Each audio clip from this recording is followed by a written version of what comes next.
Okay. Good morning, everyone. Good evening. Welcome to our Thai University workshop. This is our second workshop from this year.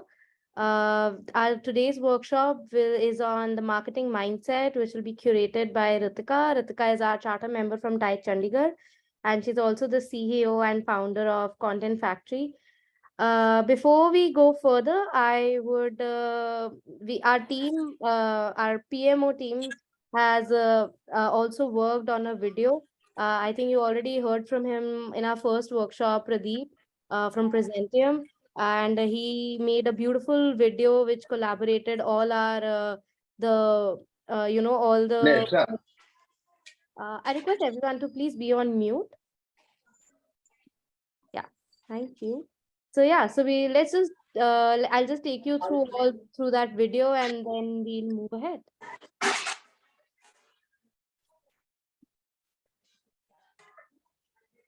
One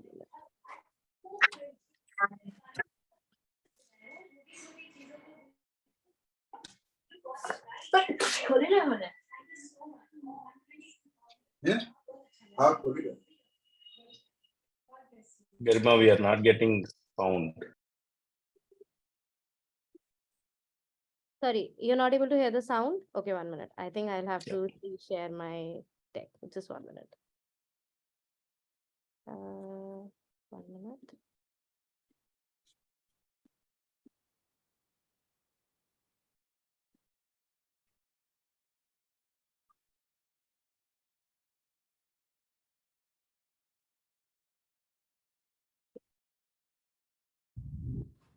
I think now it should work.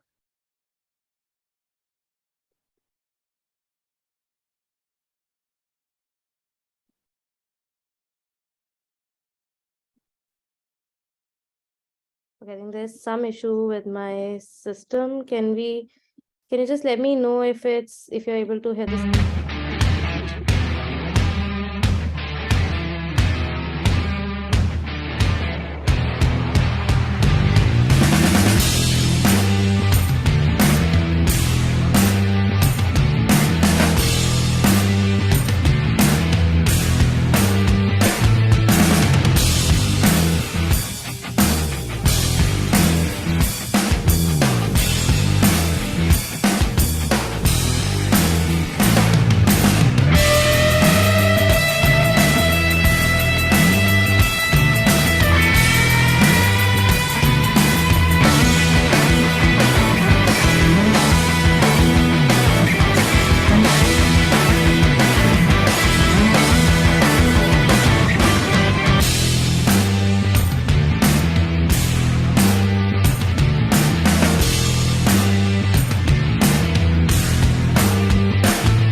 Awesome.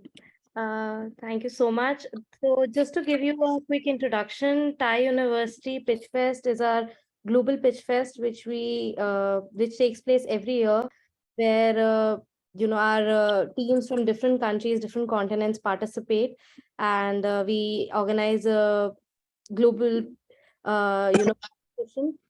This year we are planning to host our global pitch competition on 4th and 5th. It'll be at Thai Silicon Valley. It'll be at Silicon Valley. We have a beautiful TiCon there, one of the biggest TiCons in our Thai ecosystem, TiCon Silicon Valley. And we'll make sure that to all the finalists who'll be there, the semifinals and the global finals will be held there. We have prize money of more than 100K. Now it's up to 120K. And so the first winner will be getting 50K. First runner-up will be getting 25 and second runner-up 10. Plus, apart from that, we have multiple other prizes which startups would be receiving, which we'll announce as we go ahead. Currently, I'll request everyone to get connected with your chapter champions. The emails which I shared for this workshop, I made sure that I CC'd your chapter champions on that. So you'll have to go through your local pitch competition. with your chapters, and then the winners of those competition would be participating at the global stage. Uh, Also, just to this is our Thai University Blue Book. I'll share this slide. I'll share this deck on the chat as well, where you can go ahead and you'll have all the information related to the Pitch Fest on here. So make sure you go through that. If you still have any questions, we'll also have one AMA session in a couple of weeks where I'll be there. We'll have our coaches as well as global team members who will be there to answer all your queries, and we'll make sure your chapter champions are also there so that you can get in contact with them, have interact with them, know what next needs to be done.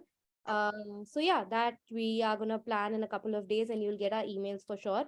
Every week we have 1 or 2 sessions. Some chapters are planning sessions, or the global team is planning sessions, so you'll have multiple sessions which will help you to accelerate and learn more, and of course increase your knowledge on all aspects necessary.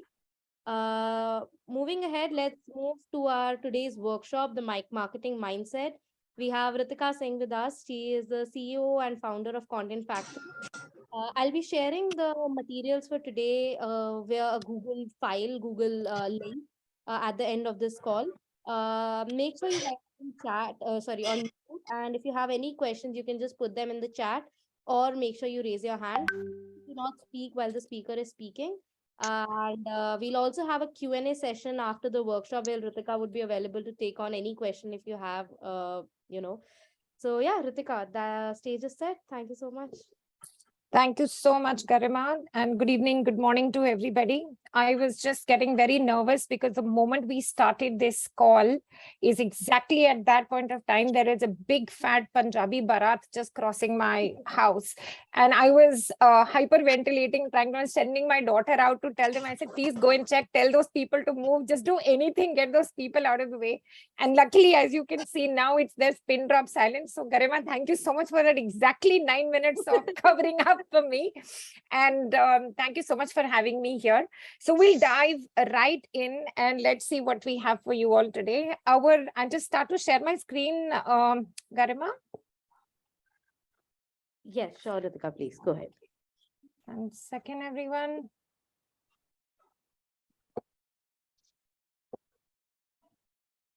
Okay, we are here. We'll do a slideshow and we are sorted for now. Okay, good. So welcome everyone. The topic today is going to be about the marketing mindset.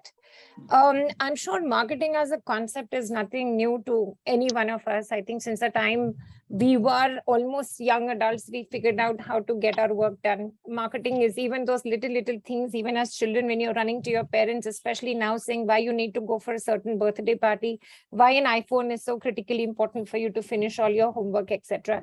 So marketing technically starts even from there, where we are saying that you are trying to sell something to someone in order to make sure that your work gets done. So coming and picking it up from our lives and putting it out professionally, we are just going to be talking about some of the things. All of you being young Thai University students are, young entrepreneurs just starting up with your businesses. Some of you, I'm sure, are doing very well for yourselves. And this is more like a topic that came to us, and it was actually, this topic was given by one of the younger university team members who said, ma'am, I really want you to talk about this because he is right now a 20-year-old and he told me that there were some mistakes he made. So the cue for this topic came from somewhere there. So I'm going to dive right in.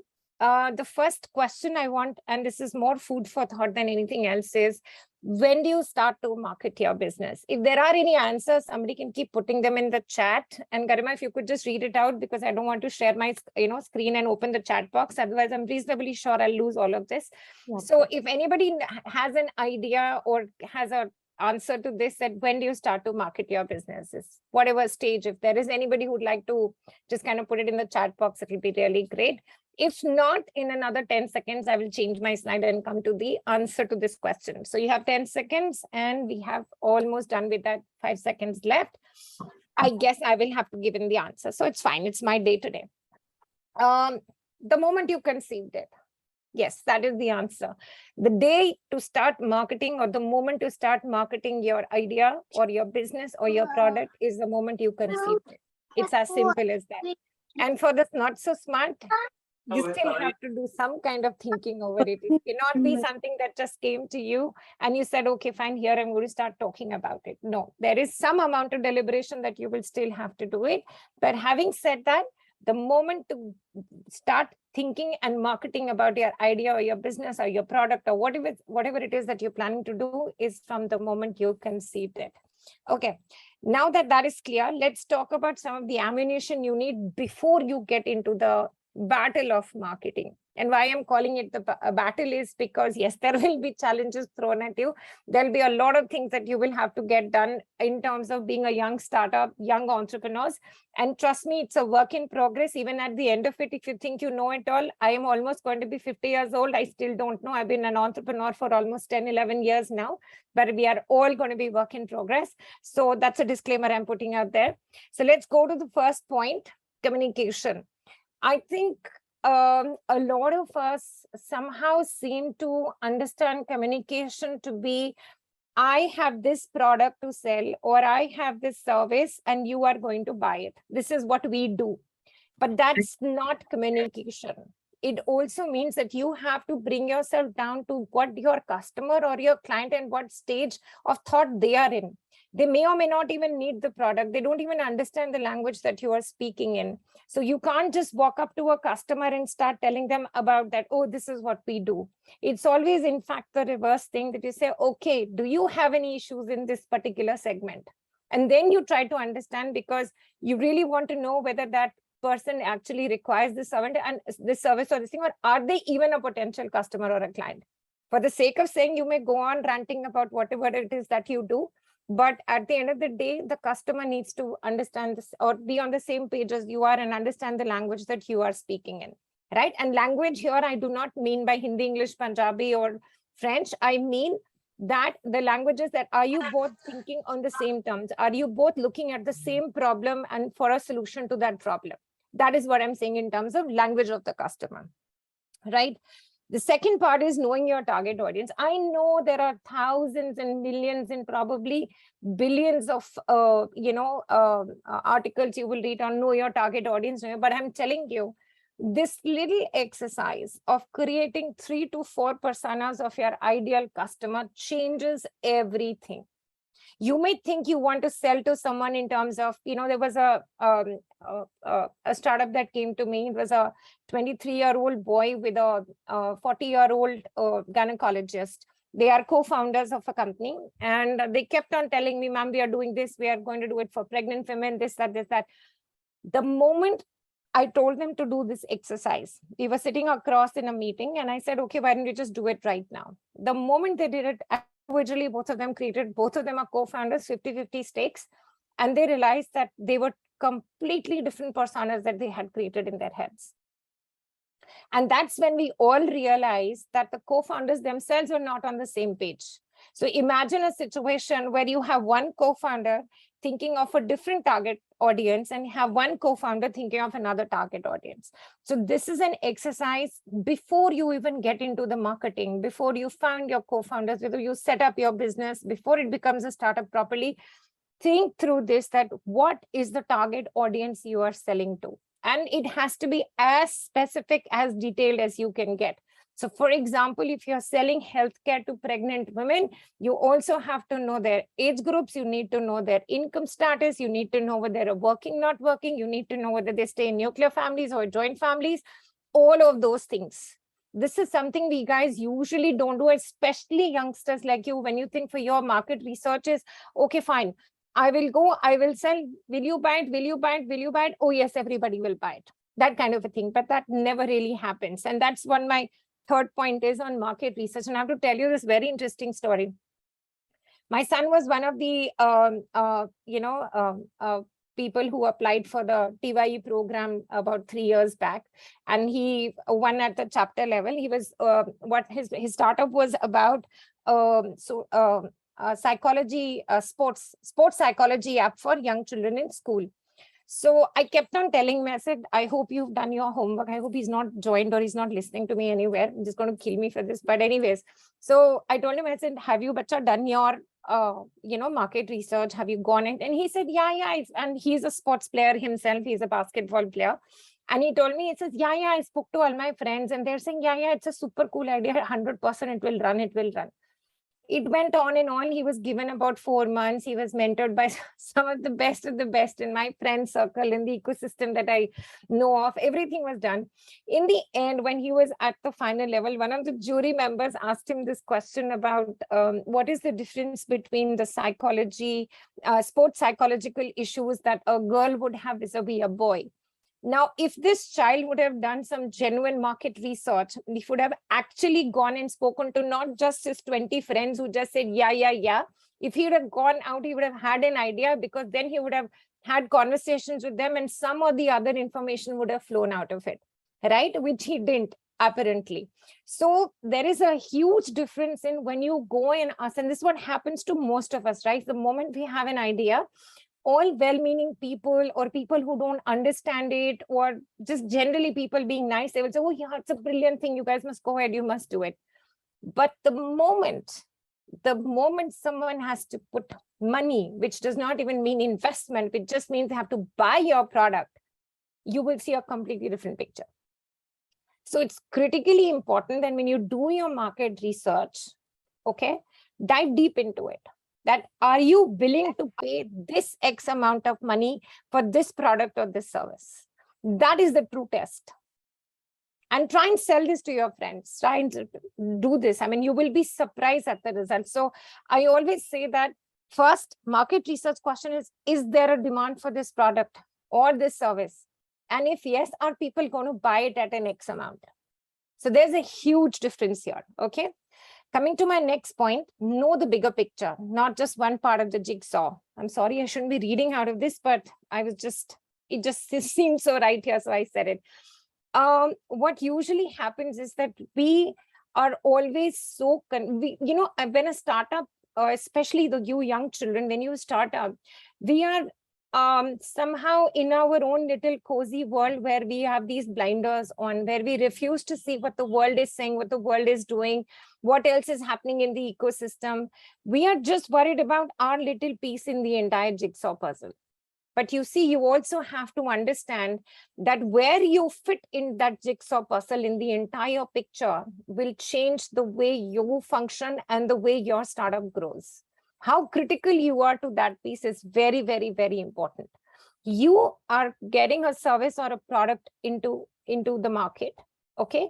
There is an existing ecosystem and you have to see the ecosystem and not just your bit. If you are running a healthcare app, you need to understand the healthcare industry, whether it is in terms of what is happening in this country and what may be happening probably in the US. So that you know, because we are now all living in a global world, you know that there is hardly any competition in terms of, oh, this is just an Indian startup. We don't have an Indian startup which is doing the same thing. No, that's not how it works anymore. So have a little bit of a global vision, so to say, and that's where this line comes from, that know the bigger picture. And my next point in the slide is about storytelling. I don't have to tell you people that stories sell, and beautiful stories sell even more. It's as simple as that. Little things about how you started up, why you wanted to do what you're doing. I know a lot of young children that I come across. I remember I was in a school pitching for the TY competition and asking children to apply. And one of them, actually, a lot of them got up and said that, oh, I want to be a CEO. I want to be my own boss. I want to, create employment. But they had no idea what they wanted to do. I hear that. I totally hear that. It's a very sweet thing to say. But when you are at your age, when you've crossed, you're almost adults, all of you.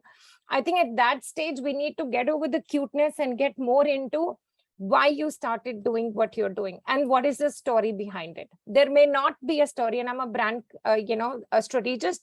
I tell you, stories can be built. And we're not saying we're lying, we're being transparent. We're not doing any of that. We're not fudging anything, but we're simply saying that make a story or create a story around it. It feels nice. The people or the other stakeholders who are connected with you or want to connect or are potential collaborators, whatever, get an idea as to what you're doing, why you're doing. And stories sell. We all know that. I hope so far so good. If there's anything in questions or anything, you can just keep on putting it in the chat box, and Garima and I will probably take it another 30 minutes from now. Okay, breathe off for me. More ammunition. What are the other things that we can talk about? So also, one of the things that I realize a lot of us, not just young entrepreneurs, don't realize that when we are talking about target audience or target customer, we are usually talking about the person who ends up buying our product or using our product or service, right? But when we are talking about marketing, marketing is something you don't just do for your target audience. You also do it for other stakeholders, right?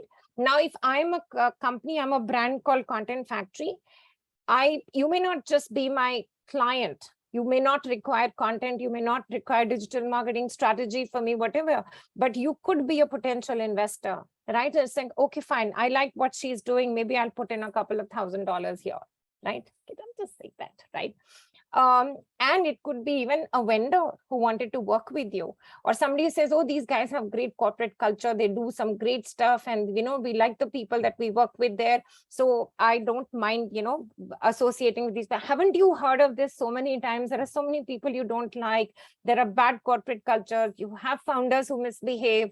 It could be anger issues, it could be basic not following basic courtesy, etc., etc.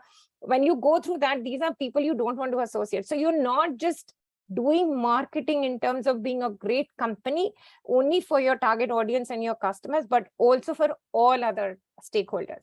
Even mentors. I mean, it's very difficult to find a mentor, and coincidentally, my mentor is on the call right now, and I told him to go away, but he's not going away. He's right here, making me nervous, but that's how life is, I guess. So even finding mentors, if you are mentorable enough, is the culture good enough, or are you in a position where you are forthcoming? Are you open to criticism? Do you understand all of those things? That is how you market to all these people.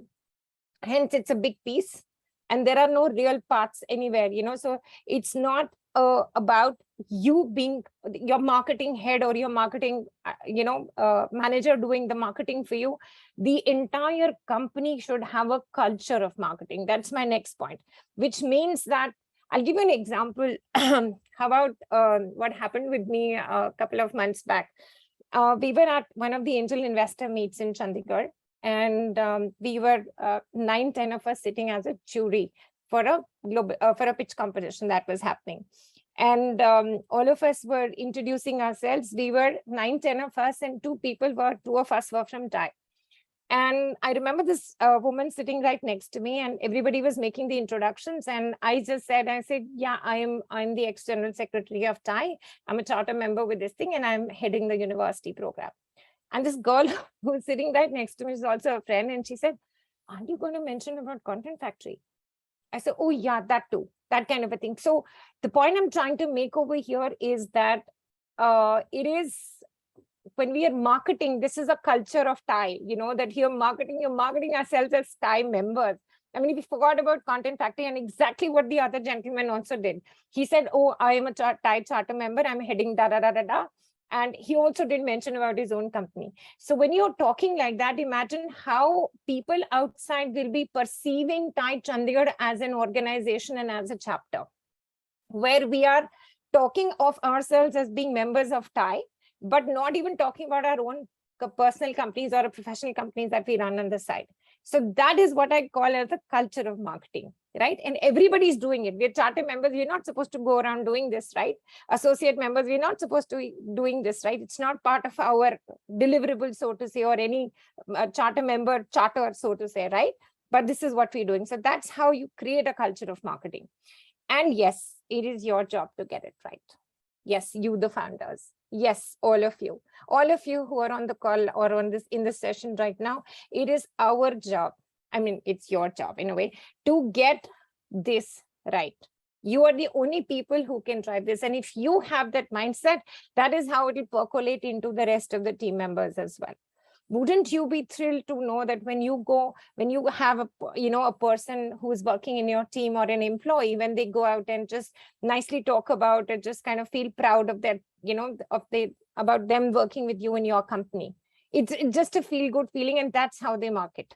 We all do that all the time amongst friends also. We're constantly asking, is the teacher good? Is that teacher good? Is that a good mentor? Is that not a good mentor?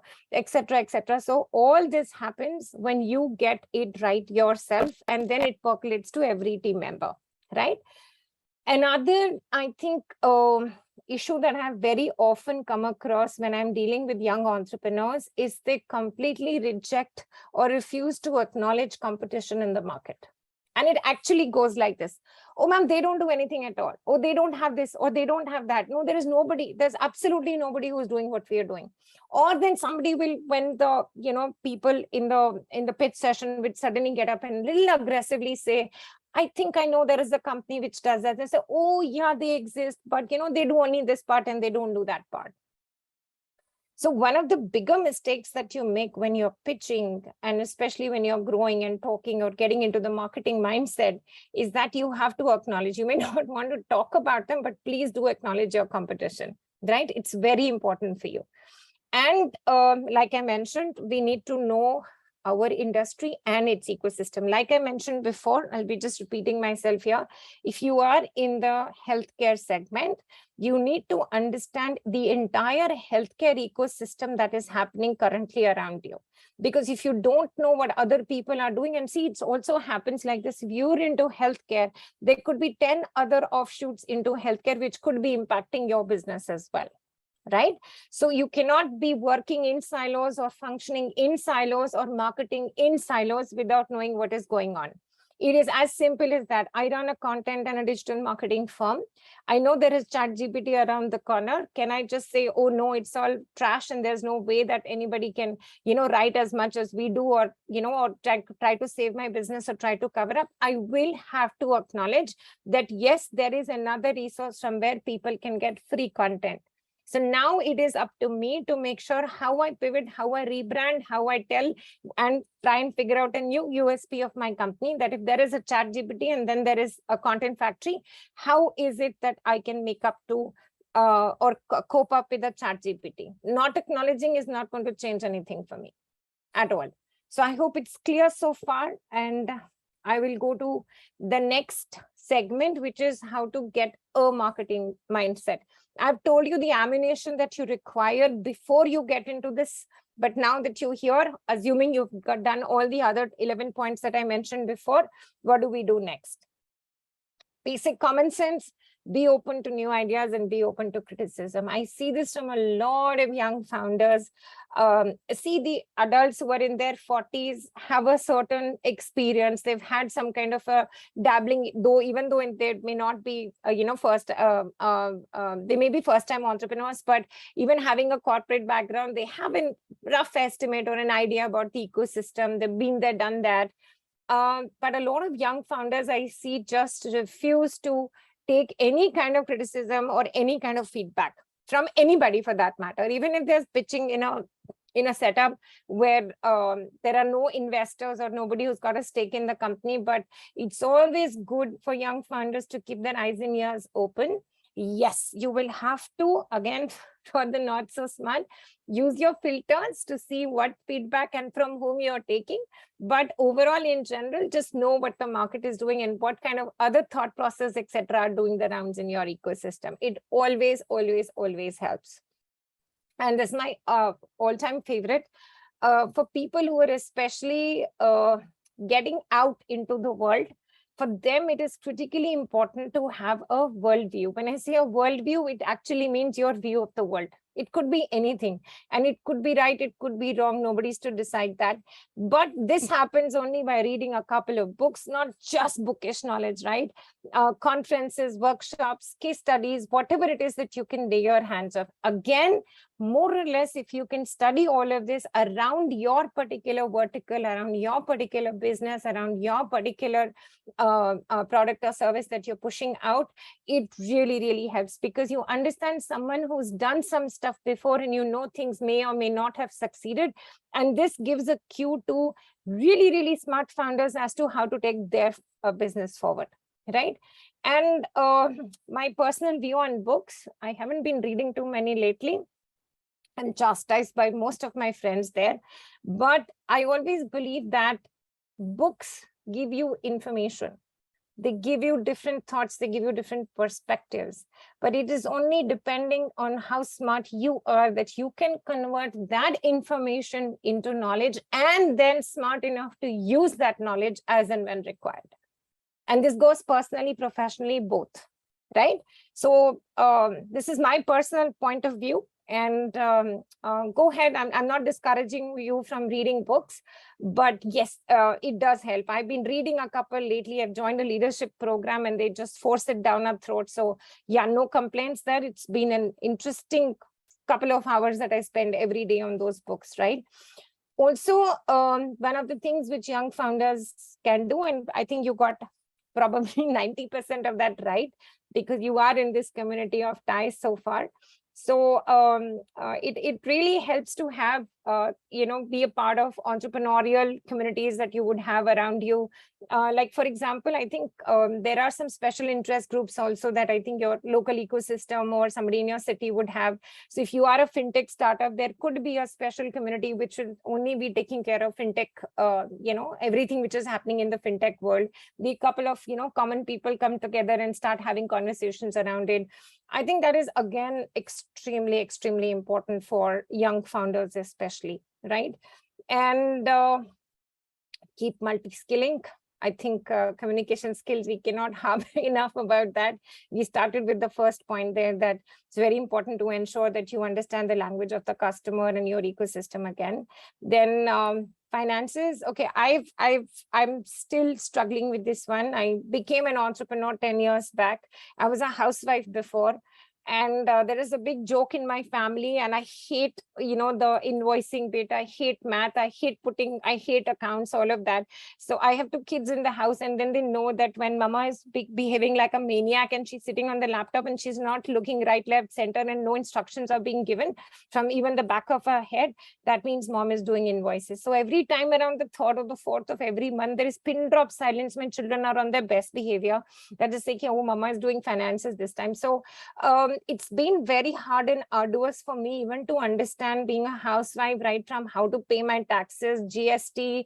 A couple of emails will come. Initially is to hyperventilate, make sure I'm calling my CA at 2 o'clock in the night, and this guy is to think I'm some kind of a mad woman.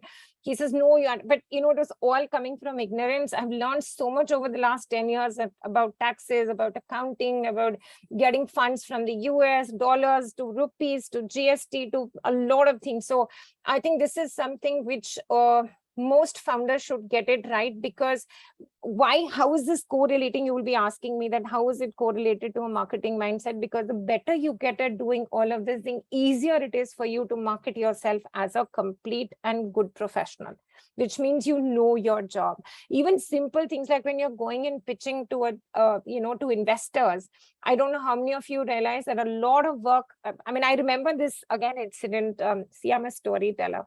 I remember this one incident where we were in a pitch competition.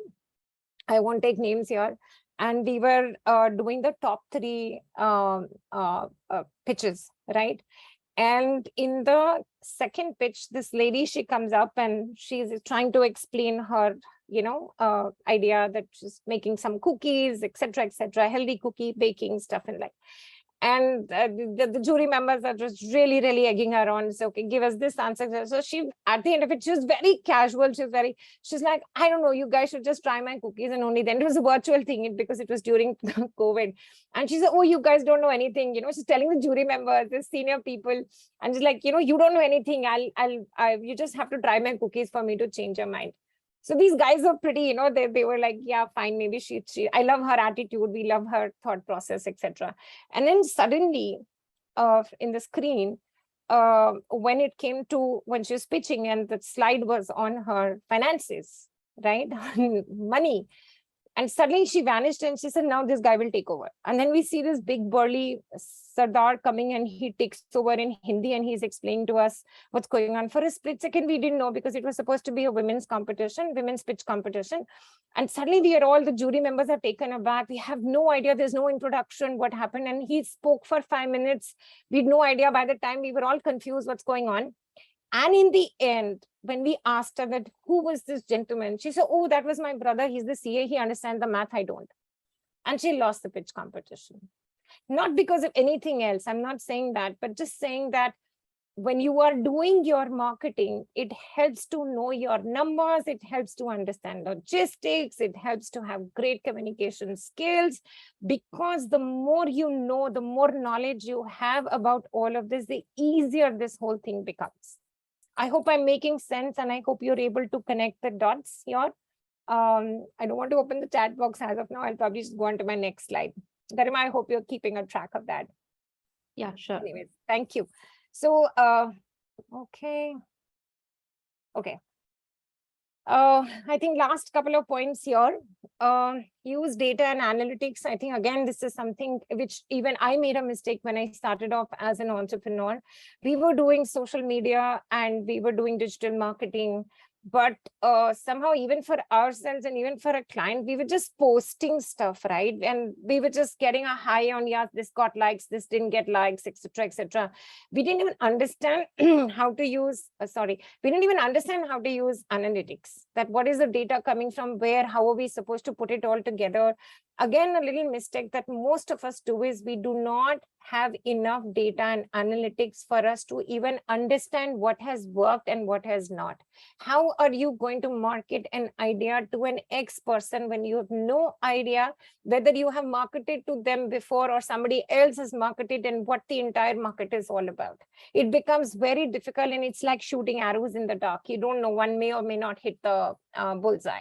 So it's very important, cannot harp on this enough, that please, if there are some data and analytics in place, whether it is people who are coming on your website, whether how long, who came, stayed, what was bought, what was not bought, what was left in carts, etc., etc. If you don't have all that information, I think you will be missing a trick or two in terms of your growth or scale, for that matter.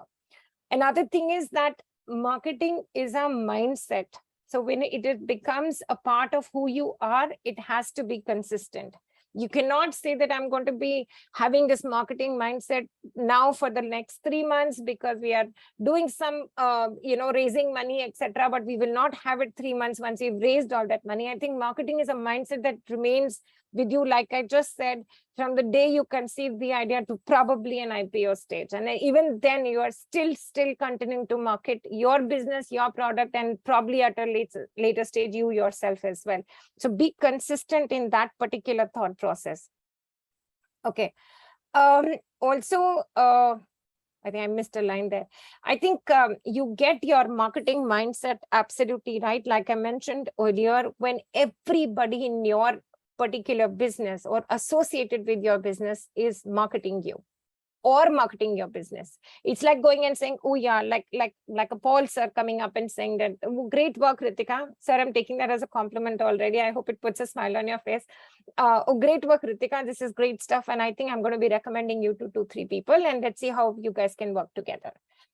Paul sir is not my client, but if he is speaking about the work that I am doing or recommending me to 2-3 people, that is my marketing gone right.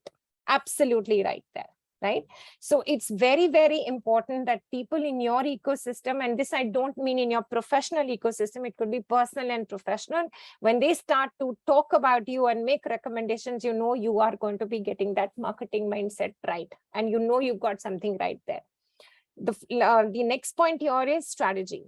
So to market, to have that particular mindset for ensuring that you are getting your marketing right, you have to have some kind of a strategy, right? When I say strategy, I mean, what are you trying to push out? How are people perceiving your company, and how are people perceiving you, the founder here? Yes, you are equally important. It's probably, I will put 51% of this thing on you and probably 49% of the company. And we've heard this multiple times on multiple forums from different people across the board saying that people bet on people, people invest on people. So I'm doing that 51% for you, the founder, and 49% for your business. So for this, you have to have a strategy in hand. You have to have a strategy in place where you say, how are we going to be marketing ourselves? And like I said, all of these things come together. Okay. Also, the last point on this slide, have a medium risk-taking capacity, if not high, but yeah, medium. Because when you are out there marketing, you are going to be trying out different things, different ideas, things which have probably not been done before or have been done but executed badly, or somebody has thought of it or done whatever they had to do, but probably not with the same gusto, or probably not with the same commitment, and probably with a different style of pushing it out into the market. So I think there are ample examples of how a lot of bigger companies have got their marketing right, but the smaller ones have come up and stood right up to next up to them and saying that, okay, here we are doing exactly probably the same things, but in a different style or different manner, probably selling the same products, same services, but doing it better in a more catchy way, or thing. So there is a risk involved there, because you don't know how well it will be received. It is a huge thing. It could go either way. This is the time for people to be, we're all like open books. I mean, there is nothing that only one section of people will know and one will not know. I mean, the whole world knows if something goes right and something goes wrong equally. So there is some amount of risk capacity that you will have to have in order to make sure that you have that growth and marketing mindset. I hope this is clear so far, and I hope you guys are latching on to what I'm trying to say. And yes, there are some things that you never do. And this is something especially for young founders. I would never put this in a presentation which is addressing, entrepreneurs which are probably 30 above or whatever. They probably know this in any case, but I've been into different forums where I will have these young, really enthu cutlet kids, who'd come and they talk and they just kind of sell.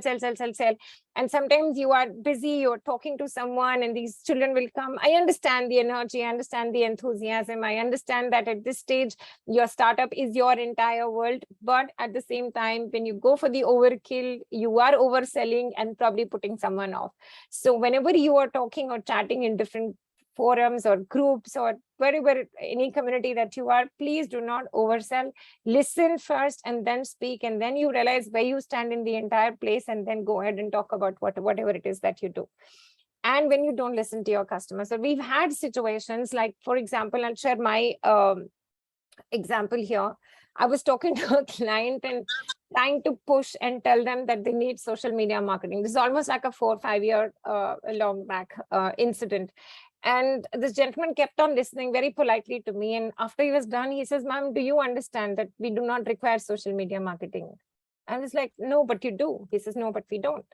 I just refused to listen to what he wanted. He wanted SEO. He did not want social media marketing. He wanted SEO, but I was just so hell-bent on selling him digital marketing, because I, at that point, have thought that if you are a business, if you are online, you need social media marketing. It's as simple as that. Even if you're an offline business, you still need social media marketing. So I was just, wearing those blinders and going, social media marketing, not realizing that the customer or my client does not want it. He wanted something else completely. I lost the client.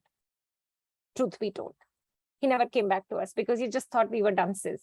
But just having said that, we've learned a lesson over the last couple of years. So first, you always let your customer talk, you let them speak, and then you push yourself out into the market. That this is what we do, okay? And never. Integrity is absolutely underrated. I don't think there is any which way that it will not come back to bite you at some stage, in some forum, at some scalability level of your startup at any stage. Dishonesty, deceit of any kind, in the long run, it is going to come and bite your ass. For sure. So we have to make sure, and a lot of young founders I know, I think you must be reading all these stories all over the internet, how these bigger companies, now I don't want to take names, who have been very dishonest, they've been fudging their numbers, they're trying to be making their sales look much better, especially one or two which have gone IPO. I don't think in the long run, this will ever work, or it has probably ever worked. This I can be reasonably sure about, and I'm sticking my head out there and saying, in the long run, it's never going to work. So whether it is about the way you guys do business, whether it is about who you are, I think integrity is something which, it's non-negotiable. It's as simple as that. And it could be the smallest of things. It could be the biggest of things. Your entire company, your entire culture should be based on integrity, and that's it. Negative selling. Negative selling is when you are trying to, when you are not able to lift yourself up, you put the other person down. We see this everywhere in our lives, right? So this is for me a negative selling. When you're saying, oh, don't go to those people for content or for digital, these guys suck, these guys don't know this, they don't know that, they don't know how to write, they don't know this. I'm not saying anything about Content Factory, but this is negative selling for me. So it's a nice, polite way to just kind of come out of it and say, okay, fine, great. Those guys do their own thing. Yes, you are open to go and have a conversation with them. This is what we people do. So please do not do negative selling. It never works again in the long run. And this is again, when I'm saying, this is all about ensuring that you have great market value perception. Because the moment you are pushing the other person down, you've lost 50% of the battle on your own side as well. And that's what we call, that's something that you wish that you never ever did and probably never do. And again, be inconsistent. I think this is probably repetitive. I should have deleted this point, but that's good. And be annoying. Oh yeah, this is something that I always tell that, again, young entrepreneurs, full of energy, full of, drive and passionate about what they do, but then just refuse to listen to whatever it is that, I mean, when I remember having this conversation, there was a bunch of 3 boys sitting with me. And we were meeting in a, in a coffee shop, and I was listening to them. They were talking, ma'am, we do this. And in the end, I just said that, why don't, guys, maybe you should do this. Oh, ma'am, this we've already done. I said, okay. So then there's another conversation that starts. I said, okay, maybe you should look at this from this perspective and see, oh, this man, this we've already done, this we've done. So everything that I was telling them, and after the 4th attempt, I said, dudes, you guys don't need me. I think you're pretty much okay by yourself. So I don't know why you're wasting my time and wasting your time. So I think this is it. So I'm not saying that everything that I have to say has to be correct or follow to the T or whatever, but at least have an open mind, at least understand, at least listen, be just gracious enough to listen. And again, like I mentioned before, that probably filter out a lot of stuff. I mean, you don't have to listen to a Ritika Singh at every stage, but maybe it is somebody else that you'd like to listen to and not this. So but that grace should be given, and at least you should come across as people who are willing to have a conversation or listen to something which is wrong, or somebody is pointing it out or giving you a different perspective completely about your business. So just this much, I think, young blood, thoda sa I understand a little bit of aggression here or there, but having said that, I love the enthusiasm that these young children bring to the table.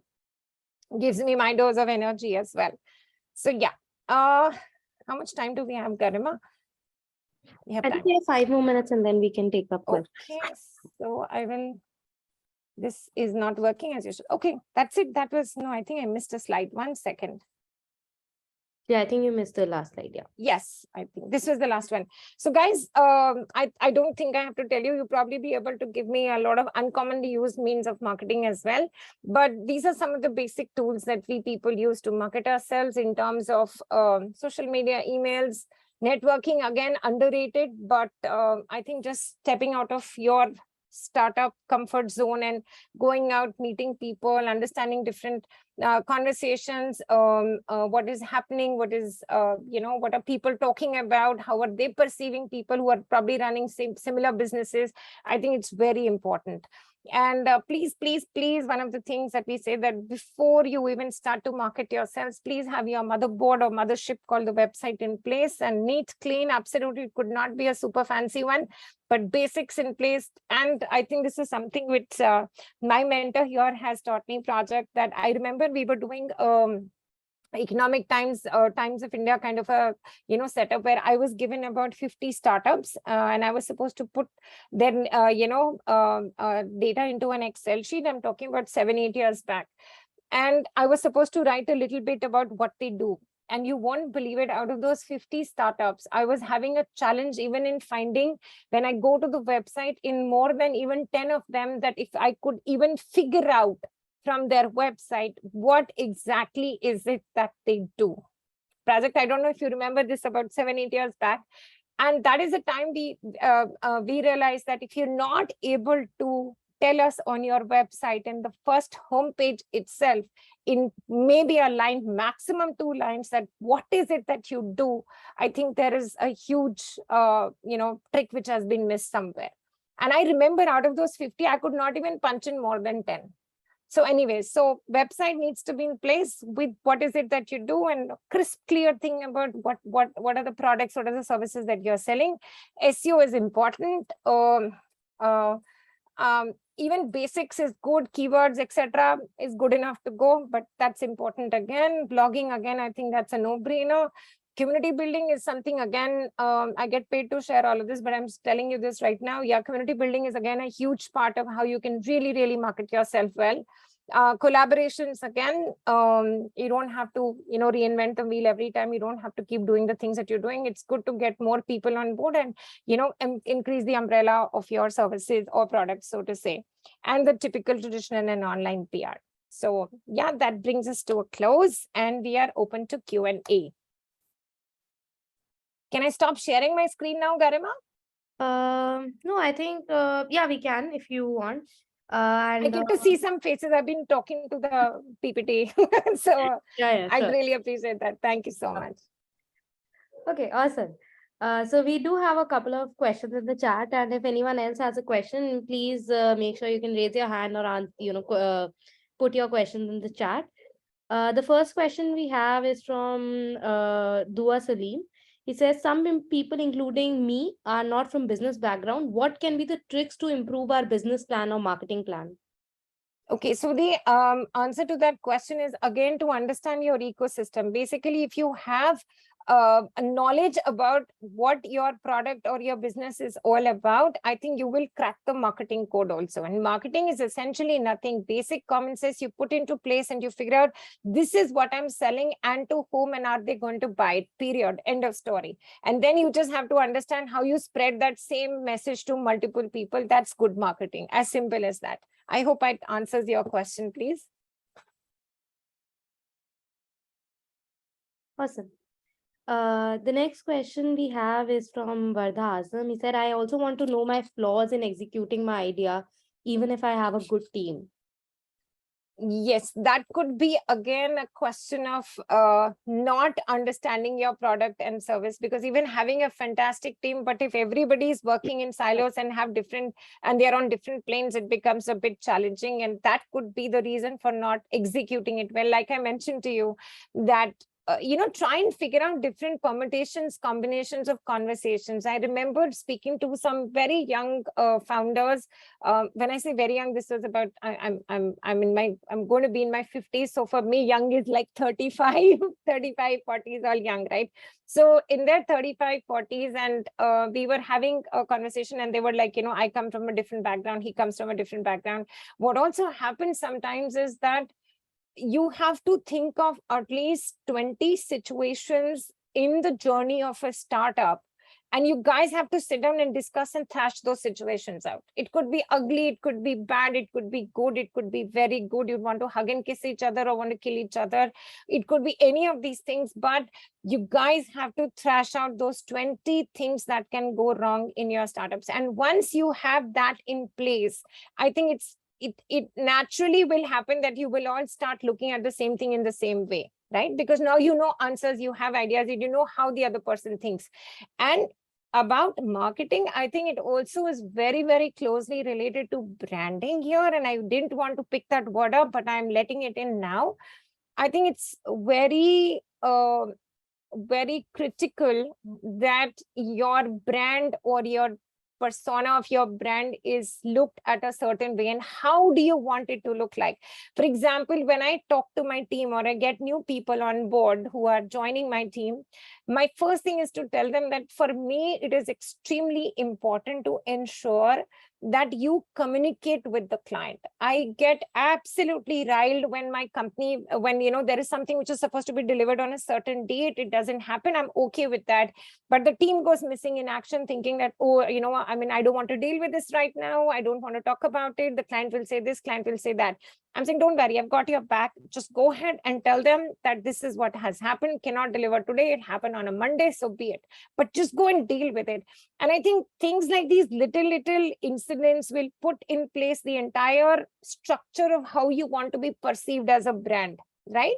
You cannot do things for people. I have a lot of people who come in from my local ecosystem, and I know that I'll not be able to add any value to them. So you just say there and then that I'm sorry, cannot do business with you because I don't think I'll be able to add value to what you're already doing. So things like that will help in creating a brand perception, and then your execution will flow seamlessly. But these these conversation amongst the team need to happen. This is not something that the CEO will sit with the CMO and the CMO will sit with his manager and talk about it. This is like an entire team thing.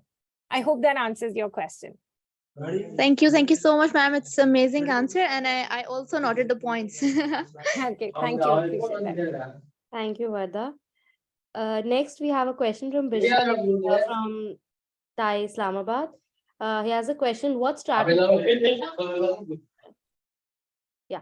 He said, what strategy to adopt in ensuring that my marketing advertisement stuff is not boring to my customers? Depends on the business you are in. Depends on the business. Boss, agar aap, what do you say?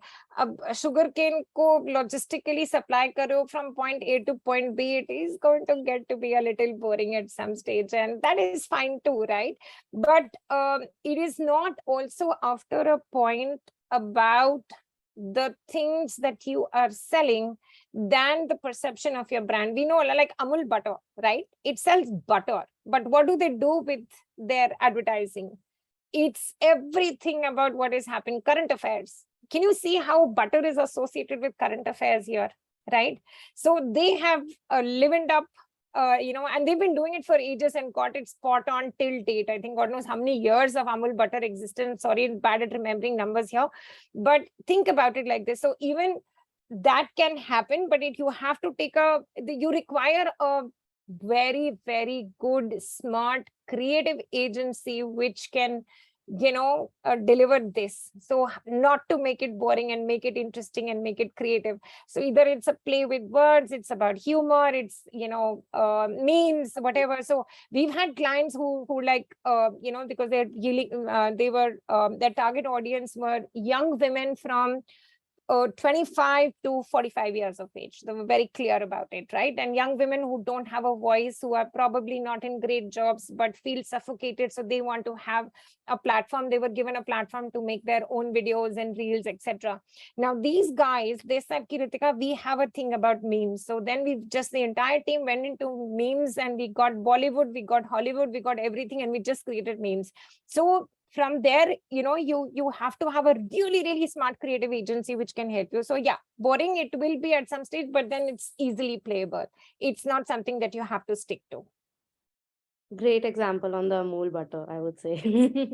That's something I'll use for a very long time now whenever someone asks me this question. And we love butter too, so yeah. Awesome. I hope, Bashir, your question is answered. Awesome. Yeah. Now we have Madiha. Madiha from Team Envero. She has a question. Does comparing different companies count in negative selling? Madhira, yes and no both. So depends on the way you are perceiving it. So if you are saying that, okay, fine, you're putting out an article that says 5 top companies to be working in, and there are really 4 and you guys are the 5th one, so it's all good. So there is no negative selling there. But yes, if you're doing a comparative analysis in your pitch, absolutely no negative selling there. But I think the yes and no happen because you have to get your facts right. There cannot be any short selling there. So if there are any ticks and crosses in that comparative analysis that we all do, they need to be factual, based on data and based on facts. It cannot be something you just felt like writing. So the moment there is anything factually wrong, then the entire credibility goes for a toss. So then it becomes every point you put across after that becomes questionable. So if you're putting it in perspective and with facts and data, it's all good. There's no negative selling anywhere. I hope that answers your question, Madhira. Yes, it did. It did. Thank you. Okay, you're welcome. Yeah. Next, we have a question from Abdul. How do you avoid letting too much criticism change the core idea of your product?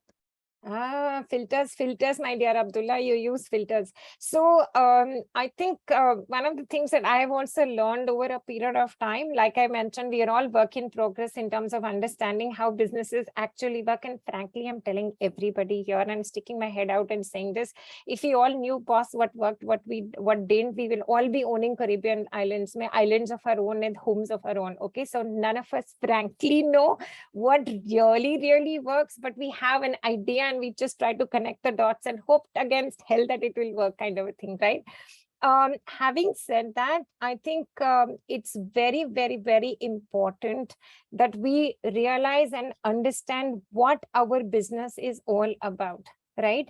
And yes, the question is that there will be a lot of interesting feedback. There will be a lot of negative criticism, but I am one of those very few people, and I wrote an article long time back about that, saying, yes, give up. It's good to give up once in a while. So, but it's very important to know where this information, who is giving you that information. It's very important. And you just have to work on your intelligence to say, okay, fine, here are these 5 people saying this. What is the kind of background they have? What is their capability? What is their credibility? And should I be listening to them or not? Negative feedback will keep on coming, but sometimes it's good to listen to that negative feedback. I am one of those people who say fail smart. It's okay if you're failing, it's okay, get out. We don't just have to go on and on for 10 years about it, saying I'm going to get this going, I'm going to get this going. So just it's basic intelligence that you need to say, okay, here are these 4, 5, 7 people that, if it comes from them, I will listen. And I hope you have known them well enough, you know their backgrounds in order to do that filtering. But that filtering is important. I wish I could do it for you, but this is something you have to internally do it yourself. Awesome. Next, we have a question from Anas. We created our customer personas before MVP. Now, after launching our product, we are not receiving orders as much as we expected. Should we change our marketing strategy or work on editing personas? I think a little bit of both, because I will require a little more information to give you an answer which is right. But also just trying to use basic common sense here, I would say that if your customer personas were created, the persona was created, but maybe either the pricing was not right or the customer service was not getting right. There's something which is amiss here in these two. So that's why I said I will need more information to you. So we can probably connect offline and you and I can have a more detailed chat, because right now I don't know the correct answer to this question. So maybe a little bit of both, but it begs a little more information on your part for me to answer that right. Yeah, I'm being as honest as I can. Yeah, sure, ma'am. We can connect afterwards. Thank you, share Anna. Thank you so much. Yeah, I'll share today's deck in chat just like before we wind up. We'll have Ritika's email ID on there. So make sure you can always email her if you have any questions. You can also email me. I think you all would have my email address. I'll just put it in chat as well. And if any questions, anything you want to talk about for this session, if you're not, if you'll go through this session again, and if you have another more questions, you can always reach out to me or Ritika for sure. I think Perfect. we have a last question in chat by Madiha again, that one of our startup students I know use reels like a day at our office for marketing. Is it an effective marketing strategy for the business? Sure, if you're trying to put an interesting point across in terms of how hard you work, or if you're trying to look like a really cool agency, and if that coolness factor works for your marketing image, then yes, it's super helpful. Like we do events all the time. So we're doing those, there's an entire team which is dedicated, like even our Thai conference is coming up now in April. And there is an entire team which is only going to do those reels and videos about how, backstage mein kya, what was all the action that was happening there. So yeah, it depends on if it is in sync with your persona that you want to give out in terms of the kind of brand that you have.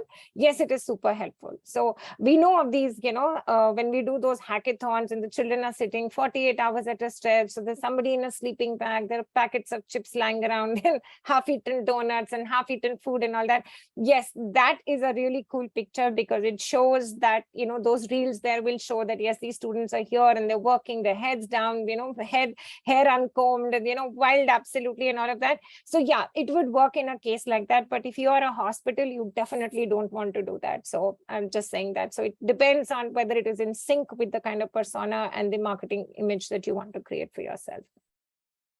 Awesome. We have another question from Manas. He said, what would be the initial steps in launching a new product in the market, and what marketing strategies can be used to ensure its success? I'm going to charge you a couple of ₹1,000 for that, obviously.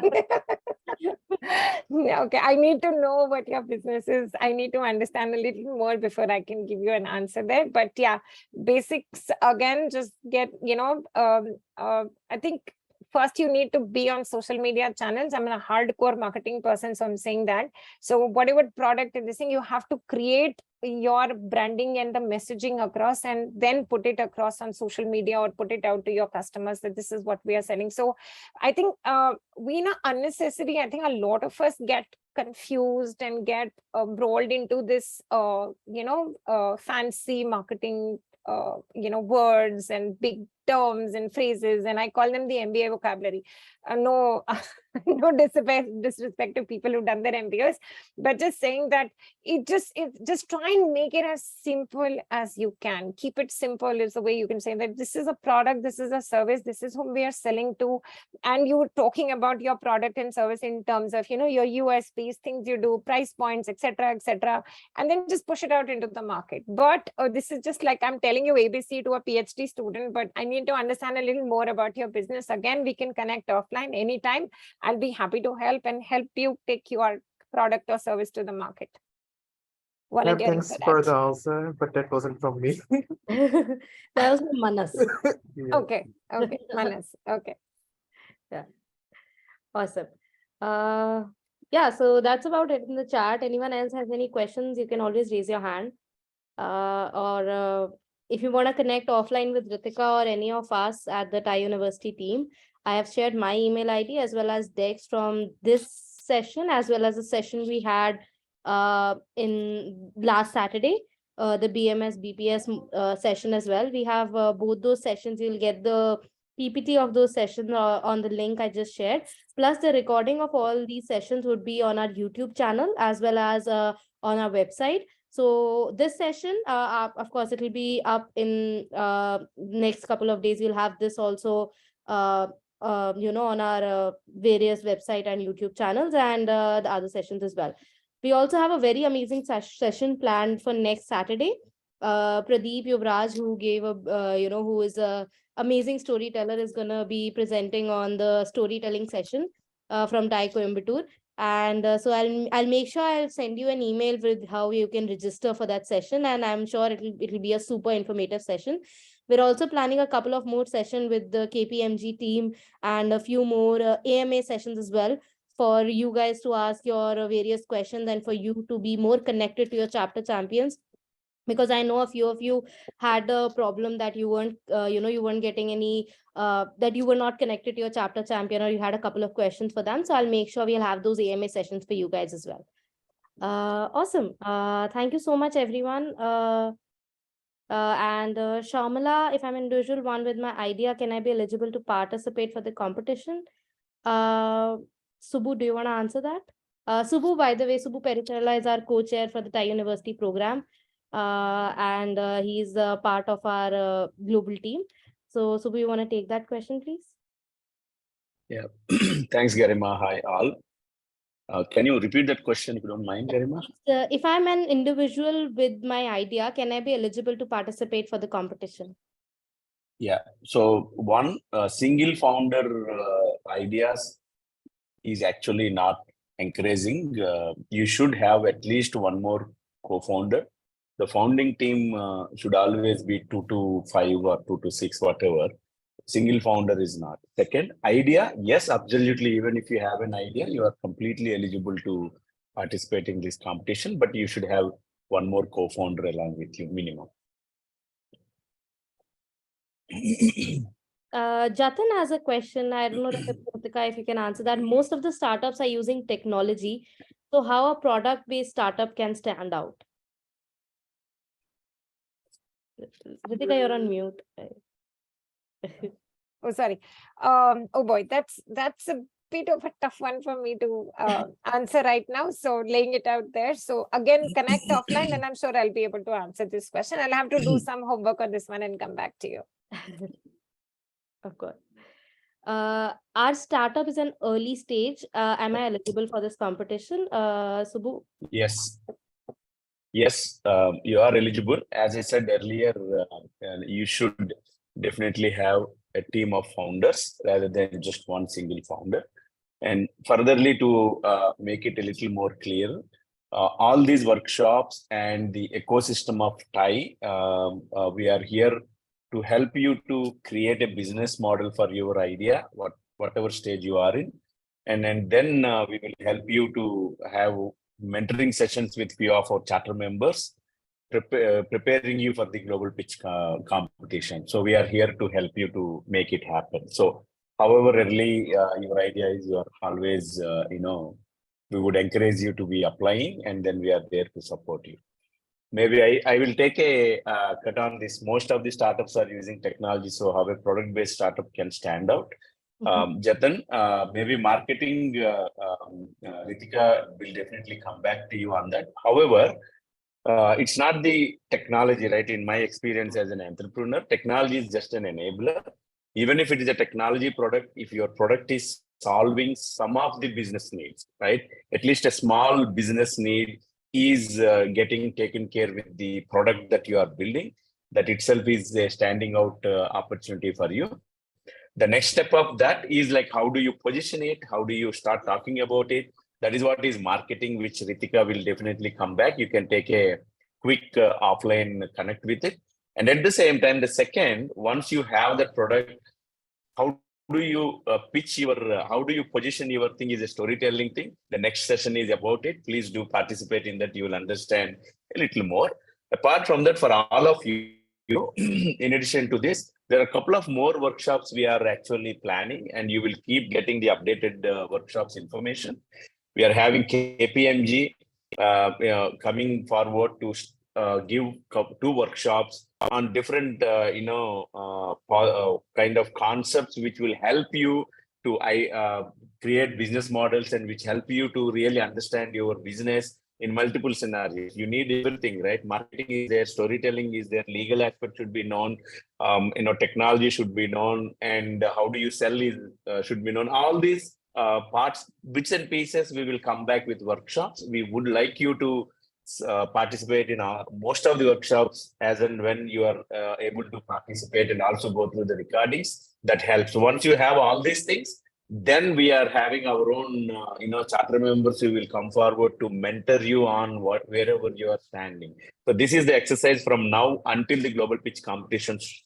That's why we sincerely request you to stick around, be with us. Don't hesitate to write to university@tie.org, or to any one of us, who is taking workshops or who are attached with the TIE. We are there to, answer them. We are there to help you to become an entrepreneur.